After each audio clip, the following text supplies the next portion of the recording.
are talking about Women's Day celebrations, and I've got Marlene le Roux in studio with me. Of course, she is the CEO of the Artscape right now, and we're going to be chatting to you. Why are you sitting so far away from me, Marlene? Man. Oh, jy bene wil nie werk vandag. How are you, my darling? Happy Women's Day. You too. Have a seat. Hello, Thoko. So good to have you. Okay, let me actually do a formal introduction now. If you are in Cape Town this Women's Day, then you can head down to the Artscape Theatre where they'll be wrapping up their Women's Month activities with an amazing program. CEO Marlene le Roux here, as well as Thoko Ntshinga, and they're going to be telling us more of what they've been up to. So good to have you here, looking bright and beautiful on this Women's Day. Because we need to be bright, because we have achieved a lot and we still need to achieve in South Africa. Absolutely. Okay, let's talk about the festival. It is in its 10th year. What has been happening? What were some of the highlights of the festival? Over the years, we started with the Women's Festival and we changed it to the Humanity Festival because it's about empowerment. It's not, we can only change and deconstruct our communities if we look also at boy-child's behavior. Every day, a woman's get raped. Now we have blessers again. And it's also to look at the economics about a girl child that needs to go to school, especially our rural area girls.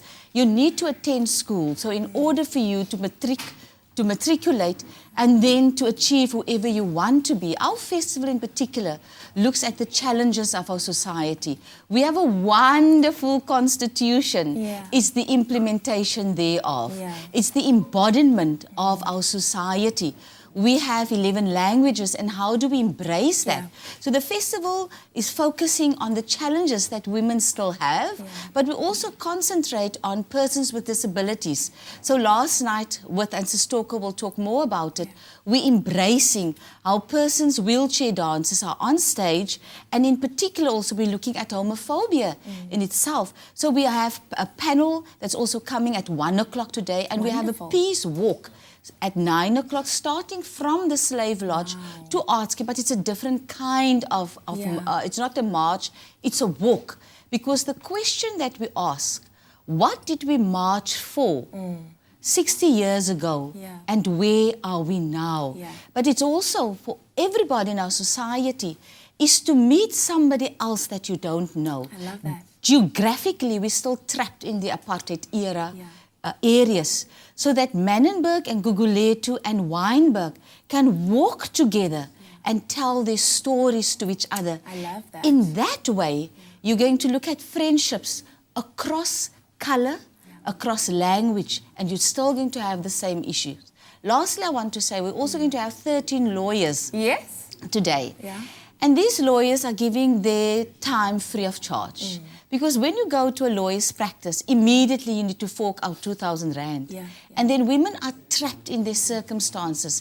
They don't know whether they can get out of an abused marriage, or if they're in a cultural marriage, what is it that they need in order to protect themselves. I love that. I absolutely love that. That's also something that's going to be happening today. Thoko, I just want to catch up with you for a second. The day is going to be culminating with a Women in Song concert that I see is directed by Janine Neetling. Tell us more about the concert. Why did you decide to have something like that?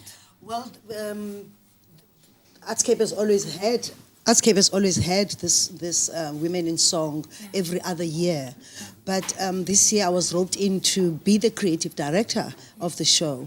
And my thing was to, like Marlene is saying, in the Western Cape we have 3 languages. So we have ladies, in fact I must just say it's an all-women show.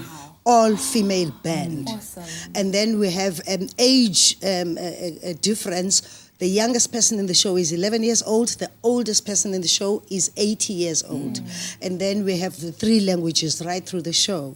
And I've got some symbolic pieces that I've put there that actually represent the 3 cultures within the Western Cape. A hoe, a hut, and a shiny backdrop. So that gives us, you know, across who we are in the Western Cape. Absolutely amazing. Well, it's going to be an incredible day today. I think there will be something for everyone. If you're in Cape Town, you're looking for something to do, this is definitely what you want to get involved in. You can visit www.artscape.co.za for more information.